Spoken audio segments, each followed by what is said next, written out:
안녕하세요. 오토데스크에서 M&E 엔지니어를 담당하고 있는 김다은입니다. 오늘은 마야 2024 버전에 어떤 기능들이 새롭게 들어왔는지 한번 살펴보도록 하겠습니다.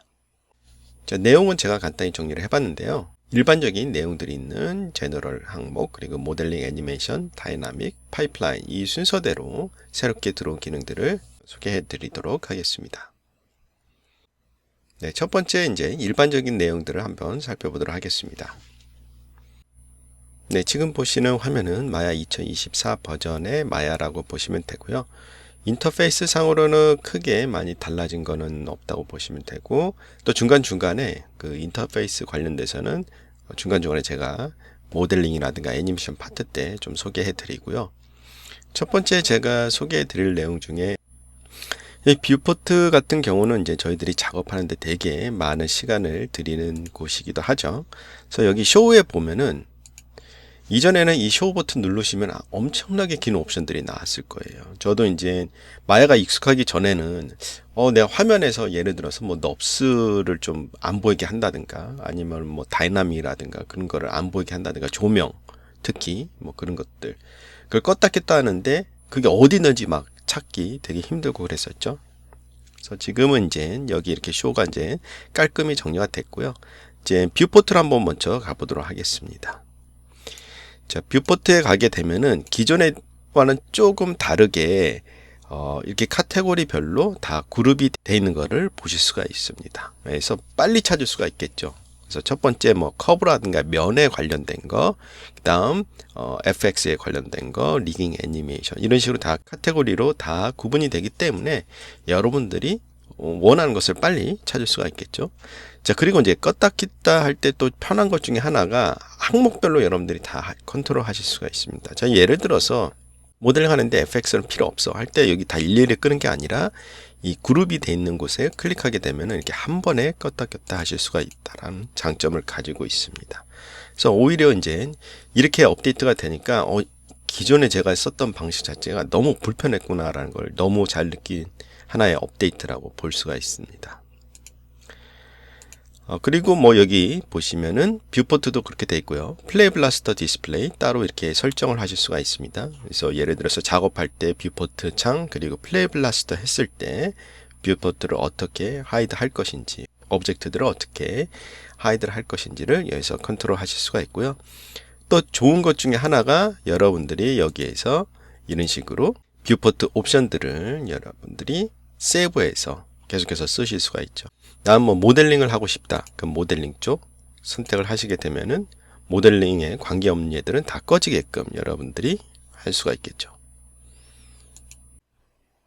자, 그리고 이제 뭐 조금 변화가 있던 부분 중에 하나가 바로 기본 쉐이더인데요. 마야에서는 기본 쉐이더가 이제 램버트 1 있었죠. 그래서 오브젝트를 생성을 하든가 할 때 그 기본 쉐이더인 램버트가 자동으로 적용이 됐는데 2024 버전부터는 기본 쉐이더가 램버트에서 스탠다드 서페이스 재질로 바뀌었습니다. 그래서 이게 어떻게 보면 좀 작은 변화고요. 자, 그리고 FBX에서 스무드 엣지 관련된 업데이트가 있는데요. 그래서 스무딩 그룹스라는 옵션이 새롭게 추가가 됐습니다. 그래서 이걸 이용하게 되면은 여러분들이 스무딩 엣지 노멀을 임포트 엑스포트 할 때 정확한 값을 여러분들이 임포트 엑스포트 할 수 있다라고 보시면 되고요. 그리고 119.55 프레임 레이트이 지원이 됩니다. 그래서 이거는 좀 약간 생소하죠. 그래서 이게 거의 대부분 쓰이는 게 모션 캡처 쪽에서 많이 쓰이는데요. 그래서 모션 캡처, 모션 빌더라든가 아니면 바이콘 같은 데에서 모션 캡처 데이터를 마야로 엑스포트 한다든가 할 때 이때 프레임 레이트이 그걸 지원하기 때문에 모션 캡처 데이터를 좀 더 정확히 여러분들이 임포트, 엑스포트 할 때 도움이 되는 기능이라고 보시면 됩니다. 그리고 이제 애플에 관련된 건데요. 국내에서는 이렇게 맥을 사용하시는 분들이 그렇게 많지는 않죠. 하지만 이제 제가 가끔 이렇게 돌아다니다 보면은 의외로 맥을 쓰시는 분들도 꽤 많이 계시더라고요. 그래서 이제 마야 2024 버전부터는 맥에 인텔 칩도 지원을 하고 그리고 맥에 있는 최신 애플 실리콘 칩도 지원할 수 있게끔 업데이트가 됐습니다. 마야 2024 인스톨 버전 같은 경우는 인텔 칩 아키텍처로 구성이 되어 있기 때문에 인스톨 하실 때는 로제타 2가 구동이 돼 있어야 되고요. 그리고 인스톨이 끝난 다음에는 로제타 2가 없어도 여러분들이 마야를 쓰실 수가 있습니다. 아무래도 이제 그 인텔 칩과 애플 실리콘 칩이 다른 기반으로 설계가 되어 있는 제품이기 때문에 마야에서도 기능적으로 약간의 차이가 있을 수가 있거든요. 가장 대표적인 게 뭐 CGFX 쉐이더라든가 싱크 컬러, 그리고 스테레오 카메라 같은 경우는 애플 실리콘이 탑재된 맥에서 마야를 구동을 했을 때 그 기능들을 사용하실 수가 없습니다. 다음은 마야 2024 모델링 쪽에 어떤 기능들이 업데이트 됐는지 한번 살펴보도록 하겠습니다. 자, 우선 모델링 쪽 살펴보시면요, 상단에 쉘프가 약간 변경이 있는데요. 쉘프에 보시면은 이전에 서페이스 항목의 커브라든가 그런 넙스에 관련된 것들이 다 있었는데 그게 이제 분리가 됐습니다. 그래서 커브 따로, 서페이스 따로 이렇게 되어 있고요. 그리고 이제 UV 에디팅 같은 경우는 되게 많이 쓰시잖아요. 그래서 UV 에디팅에 관련된 것이 따로 이제 독립적으로 나왔죠. 그래서 이전에 이제 폴리곤 모델링 안쪽 끝쪽에 이게 위치되어 있었는데 그게 이게 따로 UV 에디팅 항목으로 이렇게 바뀌었다고 보시면 됩니다. 모델링 툴 쪽에 변화를 한번 보도록 하겠습니다. 그래서 이번 업데이트에는 2023 버전에 있었던 불리언, 새롭게 변신된 툴이라고 볼 수가 있겠죠. 불리언 쪽에 관련된 업데이트를 한번 보도록 하겠습니다. 제가 그걸 보여드리기 위해서 그 리볼브 총 있죠. 그 총알들이 장전되는 그 배럴을 한번 모델링 하는데 어떤 식으로 쓰는지 한번 보도록 하겠습니다. 그래서 간단히 제가 미리 작업할 수 있게끔 만들어 놨다고 보시면 되고요. 자, 여기에서 자, 이제 불리언을 이용해서 모델링 할 때 선택을 하고 메시에 가서 불리언에서 디퍼런 이런 식으로 하는 건 뭐 그 전에 똑같죠. 자, 업데이트 내용 보면은 자, 제가 여기 이제 가운데 구멍을 하나 뚫었는데 똑같은 구멍을 다른 데 뚫고 싶어. 그러면 이제 이게 하나가 더 필요하겠죠. 그러면은 뭐 폴리곤 가서 실린더를 이용을 해서 모양을 만들고 다시 불리언을 적용해 줄 수도 있겠지만은 바로 여기에서 오른쪽 마우스 버튼 누르게 되면은 내가 지금 사용했던 예를 기준으로 해서 이 오브젝트를 duplicate를 카피를 할 것인지 duplicate as instance를 할 건지 선택이 가능합니다. 그래서 저는 카피를 해가지고 새롭게 만들어내고요. 그리고 이동하게 되면은 자, 이런 식으로 똑같은 게 만들어지는 것을 보실 수가 있죠. 자, 그럼 저는 이제 여기서 이걸 어떻게 활용할 것이냐면 구멍을 이제 6개를 뚫고 싶어요.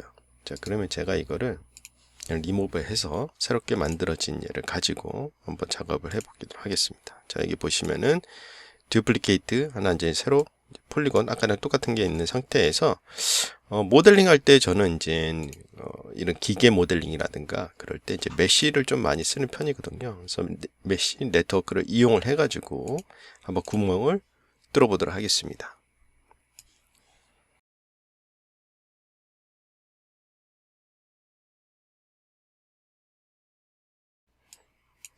자, 이 상태에서 이제 모델링 다 완성됐고 이걸 또 구멍 뚫기 위해서 예전 같았으면은 어때요? 불리언 명령을 또 내려야 됐지만은 이제 그럴 필요 없죠. 여기 바로바로 추가가 될 수 있게끔 업데이트가 됐죠.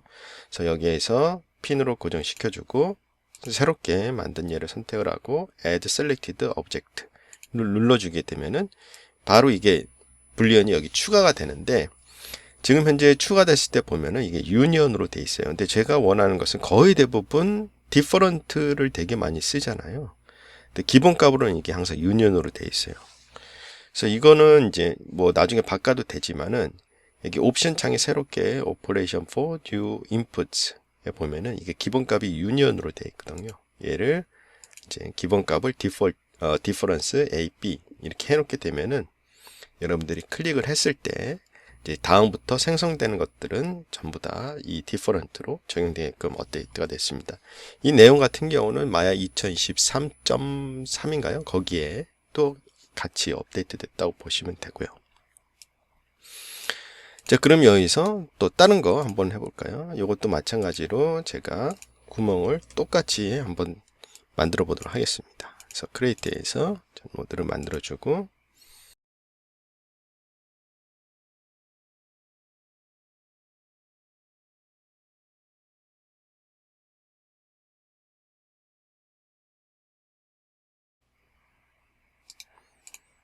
크리에이트를 하고요. 업데이트 한 30도로 돌려볼까요? 30도로 하고, 자, 위치를 제가 움직일 때 보면은 아무래도 이 불리언 자체가 만들어지는 원리가 이제 인터랙티브한 원리이기 때문에 내가 뭔가 움직인다. 그럼 바로바로 그게 실시간으로 업데이트가 됩니다. 장점은 이렇게 조금씩 움직여가면서 내가 바로바로 결과물을 확인할 수 있다는 장점도 갖고 있지만은 오브젝트가 무거워지고 아니면 이렇게 분리를 많이 하게 되면 되게 느려질 수밖에 없겠죠.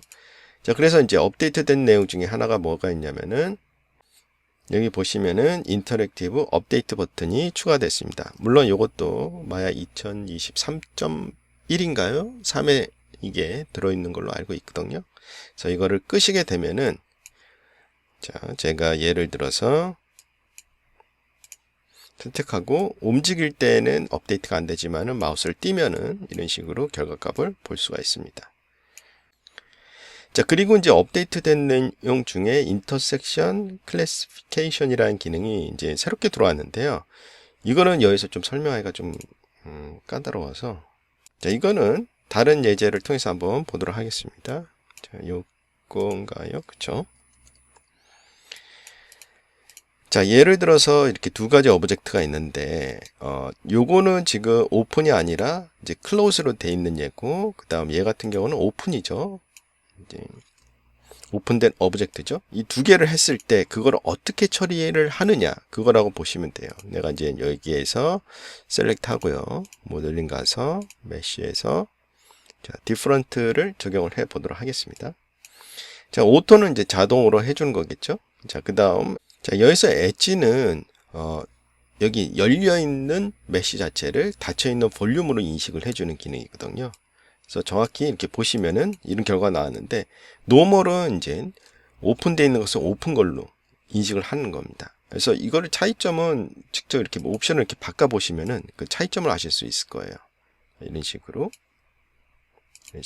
그렇죠? 그리고 예를 들어서 오토인 상태에서 이렇게 열려 있을 때 내가 인터섹션에 관련돼서 하고 싶다. 자, 그럼 이렇게 결과가 나오거든요. 그렇죠? 왜냐하면 이게 오토로 되어 있기 때문에. 근데 예를 들어서 내가 원하는 것은 이 구체와 얘가 맞닿은 부분, 이 부분만 원할 경우가 있겠죠. 자, 그럴 경우에는 여기서 노멀 버튼을 누르게 되면은 보시는 바와 마찬가지로 서로 교차되는 그 부분만 이런 식으로 결과를 얻어낼 수가 있겠죠. 그래서 좀 더 인터섹션 클래시피케이션 이 옵션을 통해 가지고 좀 더 정교한 분리 기능을 쓸 수 있다고 볼 수가 있겠네요. 자, 그러면은 다시 여기 와가지고 제가 한 가지만 더 분리를 만들어 보도록 하겠습니다. 여기서 클릭하고요. 마찬가지로 새롭게 만든 예.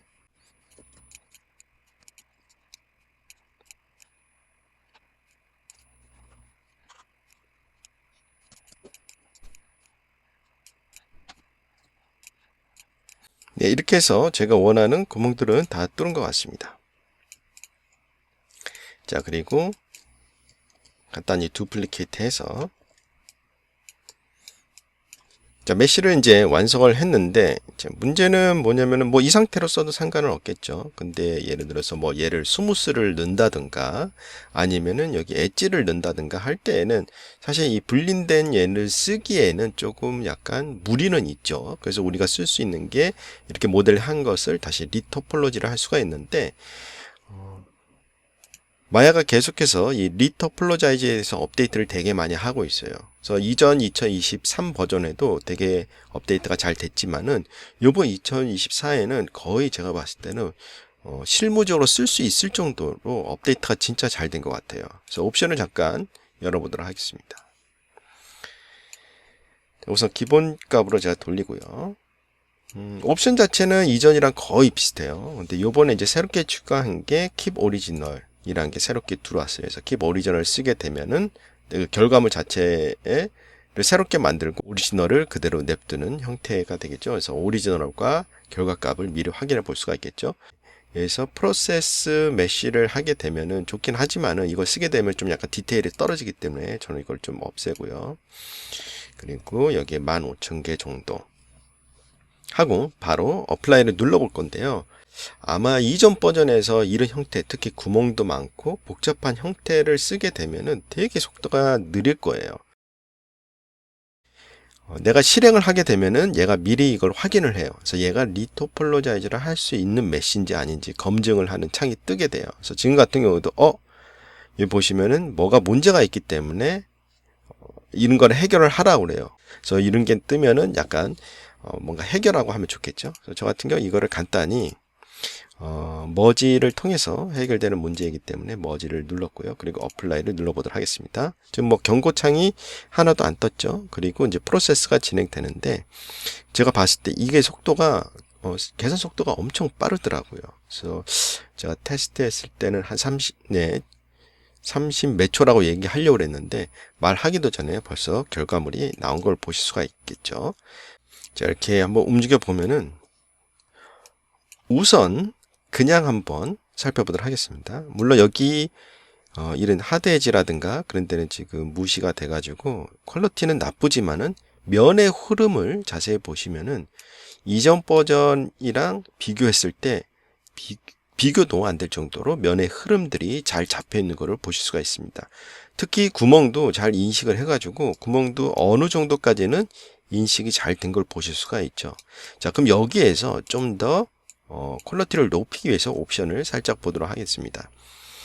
예전에 제가 이 리토폴로자이즈 동영상을 만들 때 조심해야 될 부분 중에 하나가 바로 이 하드 엣지거든요. 왜냐하면 하드 엣지를 키는 순간 그때부터 프로세스 시간이 엄청나게 길게 걸렸거든요.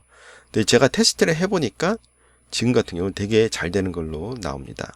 그래서 하드 엣지도 이제 두 가지 옵션이 있는데 하드 엣지 첫 번째 거는 여러분들이 지금 여기에서 보시는 바와 마찬가지로 이런데 엣지 부분 있죠. 거기를 하드 엣지로 설정을 해놓고 내가 설정한 하드 엣지를 되도록이면 유지하라는 그거겠죠. 그 다음 여기 보시면은 유용하게 쓸 수 있는 거 edged by angle이라고 있어요. 그래서 특정한 앵글이 특정한 각도가 이루어지면 거기를 하드 엣지로 처리하는 기능이거든요. 요거를 한번 이용해서 해볼 거고요. 자, 그리고 밑에 보시면은 새롭게 좌우 대칭이 되는 옵션도 들어왔습니다. 그래서 이것도 한번 적용을 해보도록 하겠습니다. 왜냐하면 얘 같은 경우는 지금 현재 좌우 대칭이죠. 그래서 좌우 대칭 기능까지 활성화 시키고요. 그리고 바로 만들어 보도록 하겠습니다. 자, 이전에 이제 하드 엣지 하게 되면은 시간이 엄청 오래 걸렸지만은 이것도 마찬가지로 제가 30 몇 초라고 얘기하려고 했는데 벌써 끝났네요. 자, 그래서 결과를 한번 보도록 하겠습니다. 그래서 쭉 보시면은 이런 결과가 나왔다고 보시면 됩니다. 면의 흐름 한번 보세요. 면의 흐름 보면은 여기가 지금 현재 반 잘려 있는 상태 좌우 대칭을 했고 여기는 이제 하드 엣지 때문에 여기가 잘 나왔는데 여기는 이제 소프트 엣지로 이렇게 약간 어둡게 나왔지만 이거 큰 문제는 아니죠. 반쪽 잘라서 그냥 뭐 미로 해도 되는 문제고요. 그래서 큰 문제는 아닌 것 같고 그리고 여기 원형 있는 데를 자세히 보시면은 자, 이렇게 원형을 바로 인식을 하고 그 원형대로 면들을 만들어준 걸 보실 수가 있습니다. 마찬가지로 여기도 이런 식으로 라운드 되는 면을 만들어준 거 보실 수가 있죠. 이거 말고 제가 이제 캐릭터도 한번 테스트를 해봤는데 캐릭터도 되게 잘 되고 특히 속도가 엄청 좋다라는 거 그리고 좌우 대칭도 거의 대부분 캐릭터 같은 경우도 좌우 대칭도 되게 잘 되는 거를 볼 수가 있습니다. 자, 그래서 제가 이거를 이용을 해가지고 최종적으로 만든 결과물을 한번 보여드리면은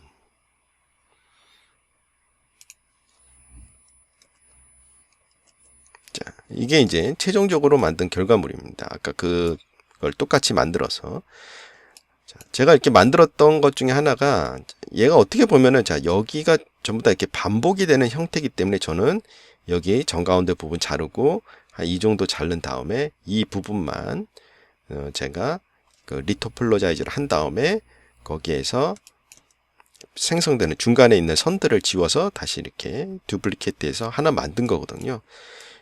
물론 이제 저는 좀 약간 손이 느려서 그러는데 이거 만드는데 제가 봤을 때는 거의 한 30분은 안 걸린 것 같아요. 아마 이렇게 손이 빠르신 분들은 이런 모델링을 아까 같이 이런 뭐 메쉬라든가 아니면 리토폴로자이즈를 이용하면은 저보다 훨씬 더 빠르게 이런 복잡한 하드 서페이스 모델링도 쉽게 만드실 수 있을 것 같아요. 자, 그리고 이제 또 업데이트 된 거 한번 보도록 하겠습니다.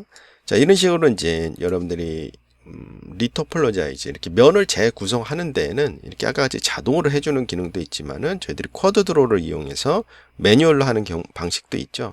그래서 매뉴얼로 할 때에는 여기 이제 자석, 그죠? 맥 라이브를 이용을 해서 이걸 하시는데, 이전에는 맥 라이브 같은 경우는 이 스무스는 지원이 안 됐거든요. 무슨 뜻이냐면은, 그래서 이제 3번을 누르면은 자, 이런 식으로 스무스가 이제 들어가죠. 이 상태에서 쿼드 메쉬를 쓸 수가 없었거든요. 근데 이제는 이게 지원이 됩니다. 그래서 이 상태에서 make live를 하고, 그 다음, 자, 모델 툴킷에서 쿼드 드로우 이용해서 한번 보도록 하겠습니다. 자, 여기서 제가 이런 식으로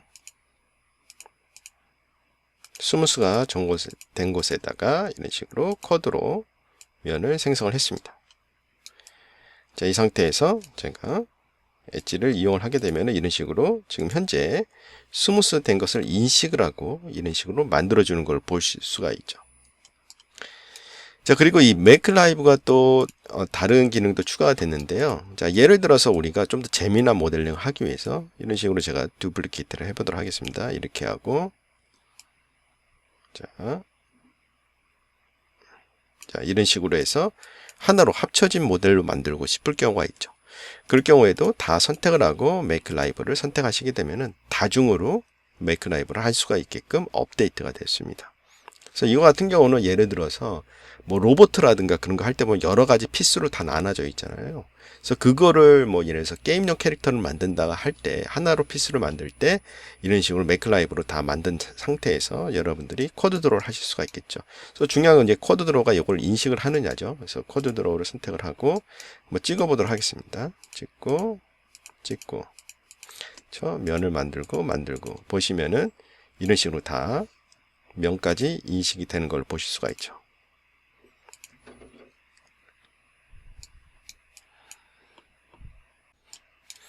자, 그리고 또 모델링 중에서 업데이트 된 거 한번 보도록 하겠습니다. 그래서 메쉬에 가시면은 언스무스라는 기능이 새롭게 들어왔습니다. 그래서 제가 이거를 설명하기 위해서 이 스무스를 한번 적용을 해보도록 할게요. 그래서 예를 들어서 이걸 한 2단계, 마음 같아서는 더 올리고 싶은데 제 컴퓨터가 그걸 따라가지 못하기 때문에 2단계만 한번 해보도록 하겠습니다. 이 상태에서 제가 히스토리까지 다 지우도록 하겠습니다. 자, 뭐 예를 들어서 모델링이 다 완성이 됐고 우리가 렌더링을 위해서 이렇게 뭐 스무스를 먹였던가 아니면은 우리가 어셋 스토어에서 어떤 모델을 샀는데 이렇게 스무스가 많이 들어간 예가 있어요. 그래서 이거 같은 경우 우리가 뭔가를 수정하기 위해서는 되게 힘들겠죠. 그래서 이렇게 했을 때 흔히 쓸 수 있는 것 중에 하나가 이전에는 리듀스 란 기능을 이용해서 면수를 좀 줄일 수 있었겠죠. 그래서 이게 선택을 해서 하게 되면은 마야가 쭉 계산을 하죠. 근데 이게 지금은 오브젝트가 간단하지만 오브젝트가 되게 복잡하고 면수가 엄청 많으면은 이 프로세스는 되게 길게 느껴지기도 하겠죠. 봤을 때 면수 줄이는 게 좀 약간 불규칙적으로 줄이는 경향이 있어요. 그렇기 때문에 좀 약간 안 예쁘게 될 수도 있겠죠. 그래서 쓸 수 있는 것 중에 하나 바로 스무스 기능, 언스무스란 기능입니다. 그래서 제가 한번 언스무스를 한번 똑같은 오브젝트에다가 적용을 해보도록 하겠습니다. 그래서 언스무스 명령어를 내리면은 결과가 바로 나와줘요. 그래서 아까 전에는 리듀스는 어때요? 계산을 쭉 하다가 이렇게 나오는데 언스무스는 진짜 계산 속도가 빠르다고 보시면 돼요. 자, 그러면서 우리가 스무스 했었던 그 옵션이 나오죠. 그래서 예를 들어서 제가 0 치면은 스무스 하기 전이죠. 그리고 1 치게 되면은 스무스를 우리가 한 번 언스무스 한 거라고 보시면 되겠죠. 그래서 2 하게 되면은 자, 이거를 2 하게 되면은 이거는 어떻게 보면은 스무스 하기 전 그 모양이라고 볼 수가 있겠죠. 자, 리듀스는 뭐 특별한 조건이 없어요. 그냥 여러분들이 쓰면 되지만은 언스무스는 그 오브젝트에 스무스가 됐던 패턴이 있어야 돼요. 네, 다음은 애니메이션에 업데이트된 내용을 한번 살펴보도록 하겠습니다. 네, 첫 번째 보여드릴 내용은 모델링 쪽에 더 가깝죠. 그래서 버텍스 컬러 7라는 것이 업데이트가 됐습니다. 그래서 이게 2023 버전에서 업데이트가 됐는데요. 2024에 또 이 기능이 탑재가 돼가지고 다시 한번 소개해 드리도록 하겠습니다. 자, 우선 제가 선택한 오브젝트에다가 버텍스 페인트를 한번 해보도록 하겠습니다. 그래서 버텍스 페인트 선택을 하고, 자, 옵션 값을 가지고 와서요. 자, 이전과 다르게 RGB만 있는 게 아니라요. 여기 따로따로 RGB라는 채널을 이용을 해서 여러분들이 세팅을 하실 수가 있습니다. 그래서 기본 값으로 일단은 자, 플러드를 이용해서 다 까만색으로 칠했고요. 그 다음 여러분들이 이제 색칠을 할 때 이전에는 뭐 색깔을 변경하던가 그런 식으로 됐지만은 채널을 선택하게 되면은 바로 색깔이 칠해진다고 보시면 돼요. 그래서 R이면은 레드가 되겠죠. 선택을 하고 칠하게 되면은 자, 이런 식으로 바로바로 RGB 컬러를 선택을 해서 쓰실 수가 있습니다. 그래서 그린 값하고 이런 식으로 색칠을 하고요. 자, 예를 들어서 블루 값. 자, 이런 식으로 색칠을 하실 수가 있습니다. 이렇게 하게 되면은 좀 더 정확히 여러분들이 작업을 할 수가 있겠죠.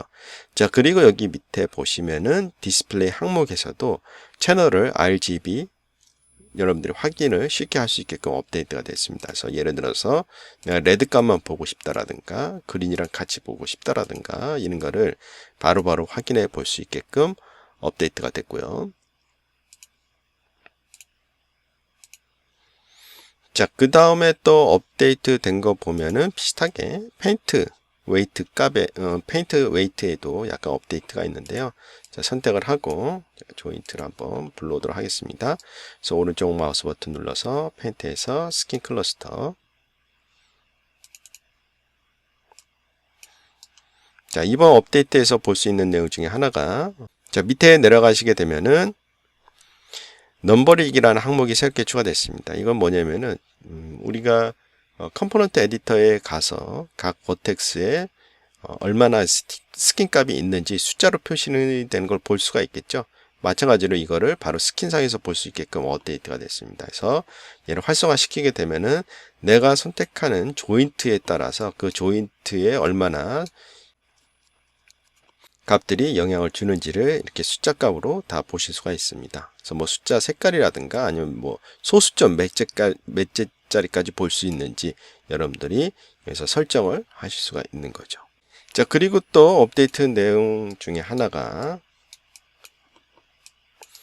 자, 지금 현재 이 캐릭터 같은 경우는 제가 이 조인트에 바인드를 이렇게 이미 시켜 놓은 상태입니다. 근데 우리가 이제 리깅을 할 때 좀 약간 씬 정리를 위해서 그룹을 좀 많이 하잖아요. 지금 보면은 이 오브젝트가 갖고 있는 모델 그룹과 조인트 그룹 아니면 컨트롤 그룹이 따로 있겠죠.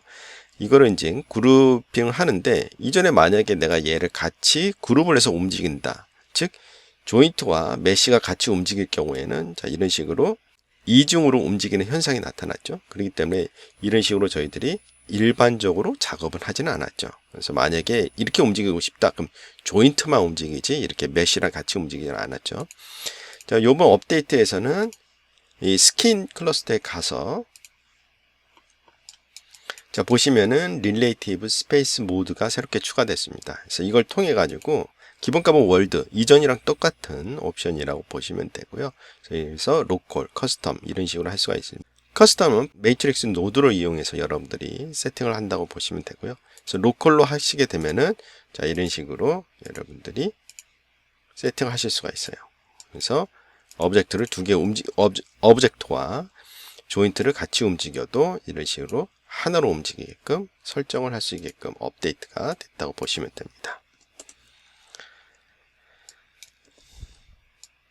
자, 그리고 또 재미난 업데이트가 하나 있는데요. 자, 예를 들어서 자, 이 상태에서 제가 조인트를 하나 만들어 보도록 하겠습니다.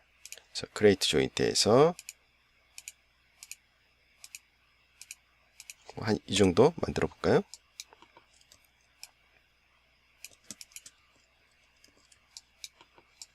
자, 그리고 이 목표에다가 패런트 하도록 하겠습니다.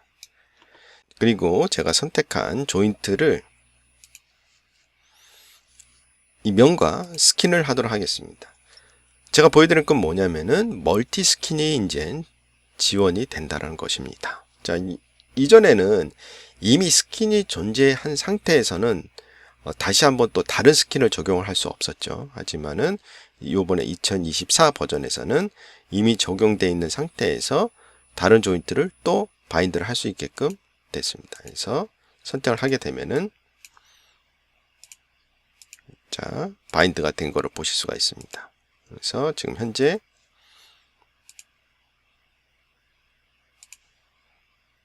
자, 이런 식으로 바인드가 됐죠. 그렇죠? 다음 또 얘는 자, 이런 식으로 제가 이미 다 세팅되어 있는 상태로 바인드가 된 걸 보실 수가 있습니다. 자, 그럼 여기서 재미난 걸 한번 예제로 만들어 볼까요? 자, 여기서 IK 스플라인 핸들을 이용을 해서 머리가 이렇게 움직이는 걸 한번 세팅을 해 보도록 하죠. 여기서 IK 스플라인 핸들 자, 여기까지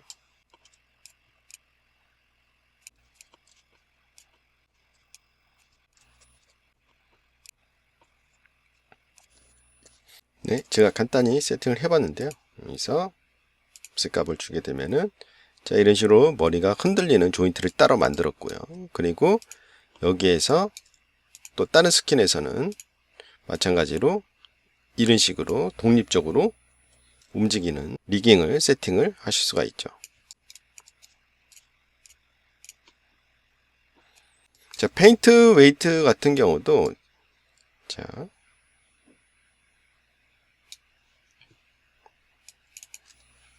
멀티 스킨을 지원하기 위해서 상단에 보시면은 이 스킨 클러스터를 선택을 할 수 있게끔 업데이트가 됐습니다. 그래서 예를 들어서 두 번째 클러스터는 제가 새로 만든 이 조인트에 대한 스킨이 되겠죠. 그 다음 스킨 클러스터 8번 같은 경우는 기존에 있던 페인트 웨이트 값이 적용된 것을 보실 수가 있습니다. 그래서 이런 식으로 여러분들이 두 가지 스킨이라든가 아니면 이거 말고 더 많은 스킨들을 이용해 가지고 다이나믹한 세팅을 할 수가 있겠죠. 이거 같은 경우 이제 또 중요한 게 게임 엔진에 엑스포트 되느냐. 그래서 테스트를 해본 결과 유니티 쪽은 안 되는 것 같더라고요. 그래서 이거를 엑스포트 했을 때 언리얼 쪽 같은 경우는 임포트 돼서 작동을 하고요. 그리고 아직까지는 제가 봤을 때는 이게 완벽한 기능이 다 들어온 것 같지는 않아요. 가장 큰 이유가 뭐냐면은 이 상태에서 제가 조인트를 움직이게 되면은 자, 이런 식으로 두 배가 움직여요. 제가 이거를 좀 어떻게 해결을 해볼까 좀 고민을 많이 해봤는데 테스트를 많이 해봤지만은 아직까지는 이게 지금 있는 기능으로는 해결이 되는 것 같지가 않더라고요. 자, 이게 왜 이런 현상이 나타나냐면은 아무래도 스킨 클러스가 두 개가 적용이 돼 있기 때문에 내가 움직였을 때 그 스킨 클러스터 때문에 두 배수로 움직이는 그런 현상이 나타나는 것 같습니다. 그래서 이것도 아까 전에 제가 현재 스킨 클러스터에 가서 노크를 했을 때에도 이거는 아직 고쳐지진 않더라고요. 그래서 요거는 아마 2024 버전이 더 업데이트 되면은 이게 수정이 되지 않을까. 그때 가서는 좀 유용하게 쓸 수 있을 것 같다는 생각이 듭니다. 네, 그리고 조인트 디스플레이에 대해서도 또 업데이트가 있었습니다. 이거 같은 경우는 저 2023 버전에서 업데이트 된 내용이고요. 2024에도 똑같이 적용됐다고 보시면 됩니다. 자, 조인트를 선택을 하고 지금 현재 이 캐릭터 같은 경우는 얼굴 애니메이션 세팅을 위해서 각각 이런 식으로 뼈로 제가 조인트를 다 등록을 해놨는데 이런 거 같은 경우는 지금 현재 조인트와 조인트 사이에 이런 디스플레이 때문에 되게 좀 지저분하게 보이긴 하죠. 이럴 때 되게 요긴하게 쓸 수 있는 것 중에 하나인데요. 자, 예를 들어서 지금 현재 제가 여기 많이 조인트들이 뻗어나오는 조인트를 선택을 하고 조인트 어트리뷰트에 가서 조인트에 있는 드로우 스타일이 있는데 이게 지금 현재 본으로 되어 있죠. 기본값 본으로 되어 있습니다. 그래서 멀티 차일드 에스 박스를 선택을 하게 되면은 자, 이런 식으로 박스 형태로 디스플레이가 돼요. 그래서 아까 전에 제가 선택한 조인트를 기준으로 걔가 갖고 있는 하위 조인트들이 분포되어 있는 영역을 이렇게 박스 형태로 디스플레이 된다고 보시면 돼요. 이것도 되게 유용하게 쓸 수 있겠죠. 좀 더 깔끔하게 보이기 때문에. 자, 그리고 마찬가지로 여기 위치가 바뀐다. 그러면 이제 이 바운딩 박스 사이즈도 그에 따라서 달라지는 것을 확인해 볼 수가 있죠. 또 여기 넌 하게 되면은 당연히 내가 선택한 조인트가 화면에 안 보인다고 보시면 돼요. 그래서 이것도 되게 깔끔하죠. 보면은 아니면은 여기서 보시면은 조인트 있어요. 본은 조인트 선택을 해볼게요. 조인트 선택하게 되면은 요 동그라미 이거를 조인트라고 하죠. 그래서 얘만 보이게 돼요. 그래서 본은 이 조인트 뿐만 아니라 조인트가 연결되어 있는 그 상태, 중간에 이 화살, 직선이라고 할까요? 이런 것까지 다 디스플레이 되는 게 본. 그래서 이런 식으로 얼굴 같은 경우에는 뼈가 많을 때에는 이렇게 조인트로 놔두게 되면은 좀 더 편하게 되겠죠. 제가 여기 보면 조인트를 되게 작게 한 게 보면은 마찬가지로 여기도 그렇거든요. 조인트들이 이렇게 많이 뻗어 나가니까 이 선들이 굵어지면은 진짜 보기 힘들 것 같아서 조인트를 이렇게 조그맣게 표현을 했는데 이제 그럴 필요 없죠. 그냥 여기서 조인트만 선택하게 되면은 얘도 보이고 턱 조인트도 보이고 입술이라든가 그런 조인트들도 다 볼 수 있게끔 깔끔하게 정리되는 것을 보실 수가 있습니다. 네, 그리고 리깅 쪽으로 또 업데이트가 있었습니다. 그래서 리깅 쪽에는 수학에 관련된 노드들이 대거 추가가 됐고요. 얘 같은 경우는 노드 에디터에서 탭키를 통해 가지고 여러분들이 보실 수가 있습니다. 그래서 새롭게 추가된 노드 같은 경우는 이렇게 리스트에서 약간 굵은 볼딕 처리로 된 텍스트로 나온다고 보시면 되고요. 그래서 이것들을 이용해서 이전에는 이런 수학적 노드가 그렇게 많지 않았기 때문에 노드를 이용해서 리깅을 했을 때 노드들을 되게 많이 사용을 했는데 이런 수학적 노드를 이용하시게 되면은 좀 더 노드들이 간소화될 수 있겠죠. 이번에는 이제 애니메이션 그 자체로 어떤 업데이트가 있는지 한번 보도록 하겠습니다. 자, 우선 애니메이션 쪽에 관련된 인터페이스를 한번 보시면은 하단에 좀 약간 변화가 있습니다. 여기 보시면은 프레임에 관련된 거죠. 프레임에 지금 총 프레임. 이전에는 이제 칸이 두 개가 있었죠. 총 프레임이 있고, 그리고 지금 내가 작업한 그 구간 프레임을 넣는 칸이 두 개가 있었는데, 이게 없어졌어요. 없어지고, 여기 바가 있죠. 바에 그게 이제 들어갔다고 보시면 돼요. 이 상태에서 더블 클릭해서 이렇게 쓸 수 있게끔. 그렇죠? 자, 그리고 이거는 이제 크게 변화가 없는 것이라고 보시면 되고요. 자, 그리고 여기 타임라인에 보면은 약간의 그래픽적으로 좀 달라졌죠. 여기 이렇게 뭐 약간 칸들도 생기고 좀 약간의 변화가 있는 것 같아요. 그래서 이 상태에서 북마크가 좀 업데이트가 됐습니다. 그래서 북마크를 제가 하나 만들어 볼게요. 자, 테스트란 북마크를 해서 색깔 뭐 제가 봤을 때 파란색, 그리고 뭐 20프레임에서 60프레임까지 자, 만들어 보도록 하겠습니다. 여기까지는 뭐 똑같은데, 예를 들어서 내가 북마크에다가 마우스를 갖다 대면은, 자, 이런 식으로 양 끝에 이렇게 선이 이전에는 이제 점선이었는데 실선으로 좀 바뀌었어요. 그래서 좀 더 이 선들이 구분이 잘 되게끔 업데이트 된 거고 있고요. 자, 그리고 내가 선택을 했을 때, 선택이 아니라 이제 마우스를 갖다 댔을 때, 지금 이 북마크 이름이 뭐고, 그 다음 몇 프레임에서 몇 프레임인지 볼 수 있는, 항목이 이렇게 디스플레이 되게끔 업데이트가 됐다고 보시면 되고요.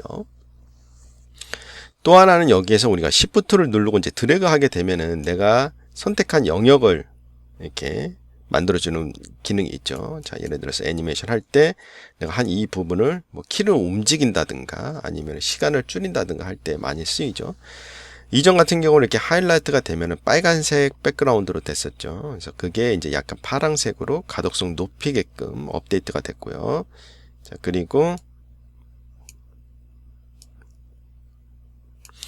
자, 이 아이콘들에 보면은 제가 마우스 맨 왼쪽에 있는 화살표에 갖다 대면은 그 맨 첫 번째 시작되는 프레임이 어느 정도 되는지 프레임 수가 나오게끔 업데이트가 됐습니다. 그리고 가운데에 있는 데 아이콘 핸들이라고 그러죠. 핸들로 가게 되면은 총 몇 프레임이 선택되어 있는지 볼 수 있게끔 업데이트가 됐고요.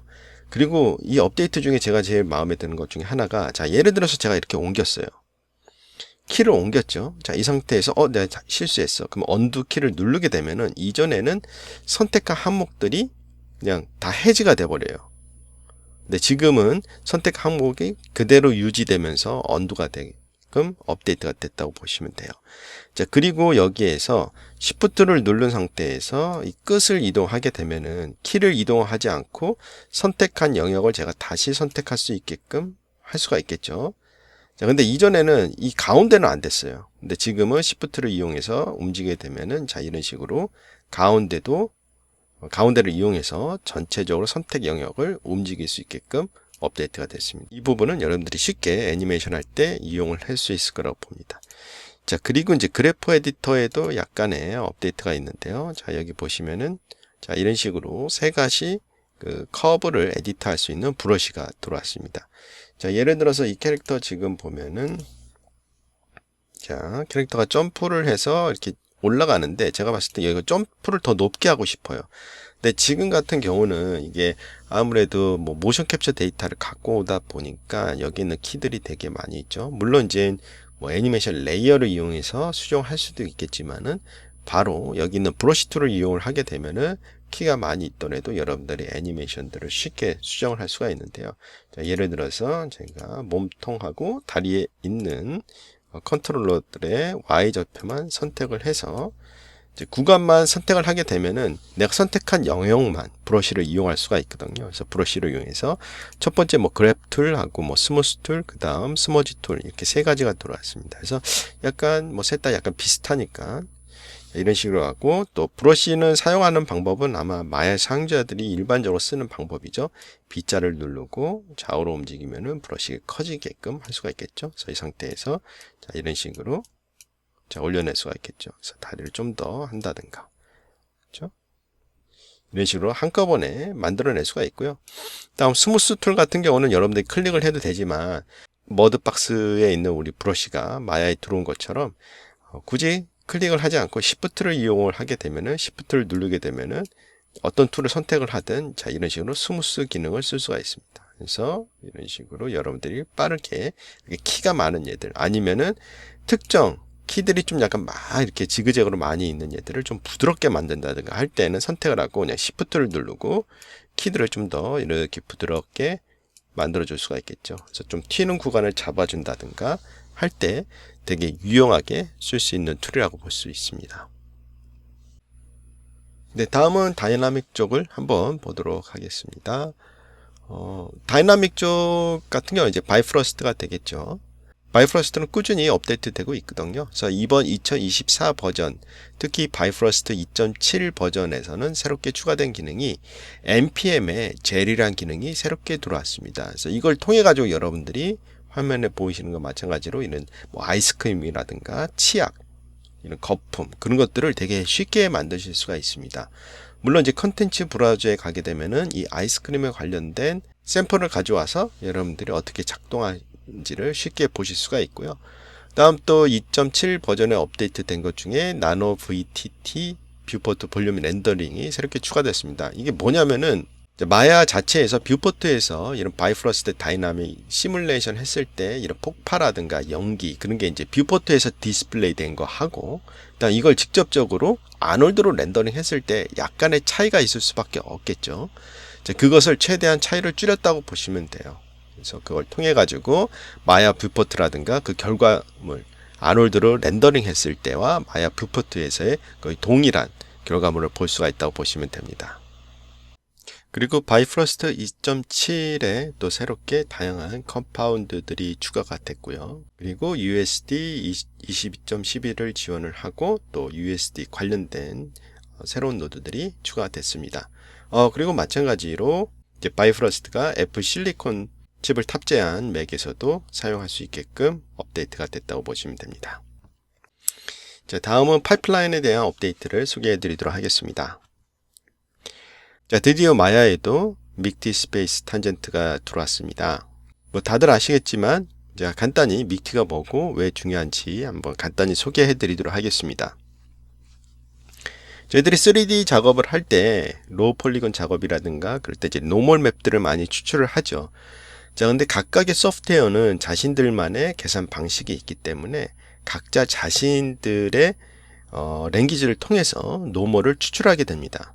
자, 이렇게 추출한 노멀들은 각각의 제품들, 즉 맥스나 마야 또는 뭐 언리얼이나 유니티 이런 데서 디스플레이 하기 위해서는 이 인코드된 노멀 값을 디코딩을 통해서 화면에 디스플레이 하게 되는데, 마찬가지로 디스플레이 할 때도 즉 이 디코딩 과정을 자신들이 쓰는 랭귀지를 통해서 디코딩을 하고 디스플레이 하게 됩니다. 즉 만약에 제가 마야에서 노멀을 추출하고 마야에서 디스플레이 했을 때는 문제가 없겠죠. 근데 예를 들어서 맥스에서 노멀을 만들고 이것을 마야라든가 아니면 다른 소프트웨어에서 얘를 디스플레이 하게 되면은 계산의 착오에 의해서 이런 선들이 생기다든가 그런 형태가 발생을 하죠. 그리고 흔히 이런 DCC 툴에서 쓰는 노멀 추출 방식은 이 소스라든가 타겟에 의해서 만들어지는 예들이기 때문에 만약에 뭐 버텍스의 순서가 바뀐다든가 면이 순서가 바뀐다든가 할 때에는 그 노멀 맵을 쓸 수가 없죠. 그렇기 때문에 이러한 것들을 해결하기 위해서 믹티 노멀 방식이 탑재가 됐다고 보시면 됩니다. 그래서 믹티는 이제 다양한 소프트웨어에서 지원을 하기 때문에 엑스포트 할 때 이 표준화가 된 믹티를 이용해서 엑스포트를 하게 되면은 그걸 지원하는 소프트웨어에서 열게 되면 동일한 결과값을 얻어낼 수가 있겠죠. 그래서 지금 현재 오토데스크에서는 이런 표준화 작업을 되게 많이 하거든요. 가장 대표적인 게 이제 USD가 되는 거고요. 그리고 마찬가지로 이 노멀 추출 방식, 노멀 디스플레이 방식도 산업 표준화를 마치기 위해서 이 믹티 스페이스 탄젠트를 추가했다고 보시면 됩니다. 사용 방법은 되게 간단해요. 그냥 프레퍼런스 가셔서 보시면은 세팅스에서 모델링 폴리건 이렇게 찾아 들어가시면 돼요. 거기에 보시면은 use 믹티 스페이스 탄젠트라는 옵션이 있거든요. 그 옵션값만 활성화해 주시면은 앞으로 마야에서 노멀을 추출을 한다든가 아니면은 아놀드에서 렌더링을 한다든가 할 때에는 이 믹티 방식을 쓴다고 보시면 돼요. 그래서 사용하는 방법은 간단하죠. 활성화만 해주시면 돼요. 마야를 좀 더 표준화하기 위해서 들어간 새로운 기능은 룩뎁X를 통해서 쉐이더를 공유를 하는 겁니다. 지금 현재 마야 팀에서는 이 USD를 되게 많이 개발을 하고 있는데요. USD는 어떻게 보면 씬 전체를 이렇게 함께 공유할 수 있는 그런 시스템을 만드는 거죠. 그래서 뭐 맥스나 마야나 아니면 후딘이나 이런 제품에서 USD를 통해서 같이 통합적인 작업을 하기 위해서 USD를 계속 개발을 하고 있는데 그거랑 이제 발맞춰 가지고 또 통합에 있어서 가장 중요한 게 또 쉐이더가 될 수가 있겠죠. 지금 보면은 쉐이더 같은 경우는 어떻게 이제 표준화가 안 돼 있기 때문에 뭐 예를 들어서 뭐 Vlay에서 쓰는 쉐이더를 만약에 Vlay가 없는 아놀드가 있는 마야에서 연다든가 할 때에는 그 쉐이더를 같이 쓸 수가 없죠. 아니면 컨버트를 통해 가지고 쓴다든가. 근데 문제는 또 컨버트를 하더라도 뭐 똑같은 결과가 나오기가 힘들고요. 자, 이런 식으로 쉐이더가 지금 표준화가 안 돼 있는 상태이기 때문에 그 표준화를 위해서 마야에서는 그 머티리얼 X를 도입을 조금씩 해오고 있었습니다. 그래서 이전 버전에서는 단순히 이미 만들어진 머티리얼 X를 임포트하는 것까지는 됐죠. 하지만 2024 버전에서는 직접적으로 여러분들이 노드를 통해 가지고 머티리얼 X를 만들 수 있게끔 룩뎁X라는 기능을 추가했습니다. 그래서 여러분들이 하이퍼 쉐이드에서 만드는 것처럼 이렇게 쉐이더를 만들어 나가는 건데 인터페이스 자체는 바이프러스트 인터페이스를 씁니다. 그럼 왜 헷갈리게 그냥 하이퍼 쉐이드에서 하면 되는데 왜 바이프러스트에서 하느냐? 하이퍼 쉐이드 같은 경우는 마야용이죠. 때문에 이걸 좀 더 독립화해서 아까 전에 마찬가지로 이 쉐이더는 마야뿐만 아니라 맥스라든가 다른 데에서도 쓸 수 있는 머티리얼 X이기 때문에 바이프러스트 인터페이스를 통해 가지고 머티리얼 X 작업을 한다고 보시면 됩니다. 네, 룩뎁X를 쓰기 위해서는 이 USD 파일을 열어야 되거든요. 그래서 한번 룩뎁X를 이용을 해가지고 여기 USD 파일에 있는 텍스처를 한번 바꿔보도록 하겠습니다. 그래서 작업하기 편하게 제가 워크스페이스를 룩뎁X로 좀 바꿔서 작업을 하도록 하겠습니다. 자, 우선 자, 여기 카드 하나 아무거나 선택을 하고 여기 있는 구조를 좀 보면은 쭉 봤을 때 이렇게 돼 있죠. 그리고 여기 보시면 룩스에 이런 식으로 쉐이더들이 있는 거를 보실 수가 있습니다. 자, 이건 이제 바꾸는데 바꾸는 방법은 뭐 크게 두 가지겠죠. 이미 있는 걸 바꾸는 거와 또 새롭게 만드는 거. 지금 하는 것은 우리가 이제 새롭게 이제 쉐이딩 하는 디파트먼트에서 우리가 이걸 작업을 한다. 그래서 이제 그 레이어를 따로 만들어서 작업하기 위해서 USD에서 서브 레이어를 하나 만들어주고 이거를 이제 쉐이딩 쪽에 한번 적용을 하도록 하겠습니다. 자, 그리고 여기 녹화 버튼 눌러주시고요. 자, 할 때는 뭐 기존에 있는 거는 간단해요. 그냥 여기서 쉐이더를 선택하고 오른쪽 마우스 버튼 눌러서 Show in 룩뎁X 하시게 되면은 만약에 룩뎁X 그래프 에디터 창이 열려 있지 않다면은 창이 열려서 이렇게 쉐이더가 보일 겁니다. 그래서 더블 클릭, 이건 이제 컴파운드 형태로 들어있는 거거든요. 지금 보면은 여기 이렇게 있고 밑에 보면은 뭐 파일하고 텍스처 이렇게 있는 거 보면은 이 밑으로 하위 구조로 들어가 있는 거죠. 그래서 이렇게 더블 클릭해서 들어가게 되면은 이 쉐이더에 여기 있는 연결 구조들을 보실 수가 있습니다. 물론 여기 있는 것들은 애트리뷰트 에디터에서 어느 정도 속성값으로 바꿀 수 있겠지만은 복잡한 쉐이딩 같은 경우는 이 룩데백스에서 여러분들이 처리를 해주시면 좋을 것 같고요. 자, 그럼 이렇게 하는 것은 이미 있는 것을 만드는 거고요. 있는 것을 수정한 거죠. 그래서 새롭게 만드는 것은 여기서 하실 수가 있어요. 여기서 뭐 unassign material 해도 되고요. 아니면 assign new material을 해서 새로운 쉐이더를 여러분들이 적용을 하실 수가 있습니다. 쉐이더에는 이제 크게 세 가지가 있거든요. USD 프리뷰 쉐이더가 있고요. 그리고 Material X, 그 다음 아놀드 이렇게 되어 있습니다. 그래서 이게 각각 다 다른 노드들을 갖고 있기 때문에 그걸 생각해서 쓰시면 좋을 것 같고요. 일단은 Material X를 한번 적용을 해보도록 하겠습니다. 그래서 Standard Surface 눌러주고 쭉 아래에 내려가시면은 자, 이런 식으로 MTL이라고 해가지고 노드가 하나 생기고 그 밑으로 새로운 쉐이더가 만들어진 걸 보실 수가 있습니다. 마찬가지로 오른쪽 마우스 눌러서 Show in 룩데베이스 하게 되면은 자, 이런 식으로 들어간 걸 볼 수가 있겠죠. 여기 이름을 뭐 예를 들어서 블루 카드 쉐이더, 자, 이런 식으로 자, 이름을 쓸게요. 자, 이 안에 들어가면은 이런 식으로 쉐이더, 기본적인 스탠다드 서페이스 쉐이더가 장착된 걸 보실 수가 있습니다. 좀 이 룩데백스에서 보는 거 하고 일반적으로 이런 애트리뷰트 에디터에서 보는 거하고는 조금 약간 다르죠. 자, 하는 방식은 되게 간단해요. 여기서 기본적인 것들은 다 컨트롤 하실 수가 있어요. 뭐 색깔을 바꾼다든가 그런 걸 다 하실 수가 있고요. 그다음 여기서 우리가 할 것은 노드를 통해서 이거를 짜는 거죠. 그래서 복잡한 것은 이제 나중에 제가 룩데백스 그래프에 대해서 할 때 그 동영상을 따로 만들고요. 하는 방식은 자, 여기에다가 노드를 연결을 해주는 방식이겠죠. 자, 탭키를 누르게 되면은 아까 제가 말씀드린 마찬가지로 세 가지로 구분이 되어 있습니다. 그래서 USD라든가 아놀드, 머티리얼 X 이렇게 구분이 되어 있죠. 저희는 지금 이제 머티리얼 X로 작업할 거기 때문에 머티리얼 X에서 자, 텍스처 항목 들어간 다음에 이미지, 그 다음 컬러 3로 해서 이미지를 불러오도록 하겠습니다. 자, 이 쉐이더에 보면은 이 상단에 자, 이런 식으로 이렇게 무한대 표시로 되어 있는 아이콘이 있습니다. 이거는 이제 머티리얼 X라고 보시면 돼요. 그래서 일반적인 것은 여기에 이게 안 뜨거든요. 그래서 좀 더 머티리얼 X랑 일반적인 쉐이더랑 노드랑 좀 구분 짓기 위해서 이렇게 아이콘이 있다고 보시면 돼요. 자, 그다음 연결하는 거는 바이프러스트랑 똑같죠. 그냥 연결해 주시면 되고요. 자, 그러면 여기서 파일을 불러오도록 하겠습니다. 네, 여기에서 레드 말고 블루로 해서 오픈 눌러주시면은 쉐이더가 적용되는 것을 보실 수가 있죠.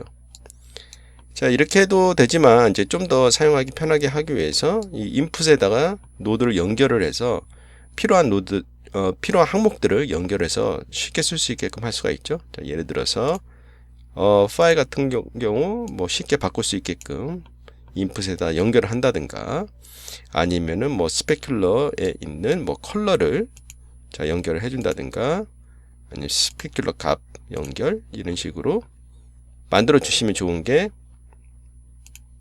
나중에 제가 이제 요거를 선택을 하게 되면은 자 이런 식으로 내가 아까 전에 연결했던 그 항목들이 여기 뜨게 되죠. 그래서 여기서 바로 뭐 텍스처를 바꾼다든가 그런 거 하실 수 있겠죠. 이렇게 해서 텍스처를 이렇게 바꾸고 그렇죠. 색깔이라든가 스페큘러 뭐 스페큘러 컬러 스페큘러 강도 그런 것들을 이렇게 옵션에다가 추가할 수가 있겠죠. 자, 그리고 이거는 이제 USD 레이어로 제가 관리를 했기 때문에 그걸 끄게 되면은 이제 원본을 그대로 유지를 하고 이런 식으로 되죠. 자, 그럼 이제 새롭게 만든 이 쉐이더를 다른 카드에다 이제 적용을 하고 싶다. 그러면 이제 되게 간단해요. 그냥 자기가 새롭게 적용하고 싶은 카드들을 선택을 하고요. 그 다음 그 하이퍼 쉐이더에서 하는 거랑 똑같이 여기에 있는 쉐이더에 가서 오른쪽 마우스 버튼 누르면은 Assign Material to Selection 이라는 게 있어요. 이걸 선택을 해 주시면은 이런 식으로 Material X 쉐이더가 적용되는 걸 보실 수가 있습니다. 그리고 이렇게 완료된 것은 여기 보시면 항상 만약에 저장이 필요하다 그러면은 저장 버튼 눌러서 지금까지 작업한 내용을 세이브 하게 되면은 여기 작업했던 이 쉐이더라든가 이런 정보들이 다 USD에 저장이 되겠죠. 예, 다음은 계속 꾸준히 USD에서 업데이트 되고 있거든요. 그래서 요번에는 마야 2024 버전에 들어온 USD 버전은 0.22 버전이 들어왔고요. 여기서는 이제 좀 더 버그를 수정을 하고 안정화 작업이 일어났다고 보시면 됩니다. 또한 또 중요한 업데이트 중에 하나가 USD 루트 파일을 불러온다든가, 이전에는 이 릴레이티브 파일이 지원이 안 됐기 때문에 내가 USD로 만든 다음에 그거를 뭐 다른 뭐 엑스포트를 한다든가 다른 데에 옮기게 되면은 링크가 깨져서 텍스처가 안 나오는 현상이 나타날 수가 있겠죠. 그래서 릴레이티브 파일 지원을 통해 가지고 그 구조를 유지를 하면서 텍스처 경로를 인식할 수 있게끔 업데이트가 됐다고 보시면 됩니다. 네, 앞서 소개해드린 뭐 이런 머티리얼 X, USD, 그다음 특히 바이프러스트 이런 것들은 내용이 되게 많기 때문에, 그리고 또 이전에 또 계속해서 업데이트가 조금씩 되오다 보니까 제가 여기에선 제가 이렇게 자세히 소개해드리지는 못했지만은 오토데스크 코리아 M&E 유튜브 사이트에 가보시면은 저랑 총판사와 함께 이런 바이프러스트라든가 아니면 USD 관련된 영상들을 계속해서 올리고 있어요. 그래서 저희들이 이제 최대한 빨리 새롭게 추가된 바이프러스트 기능이라든가 USD 관련된 내용은 이 오토데스크 M&E 사이트에다가 저희들이 어떻게 하는지 튜토리얼 형식으로 올릴 예정에 있으니까 이 유튜브에 오셔가지고 확인해 주시면 좋을 것 같습니다. 감사합니다.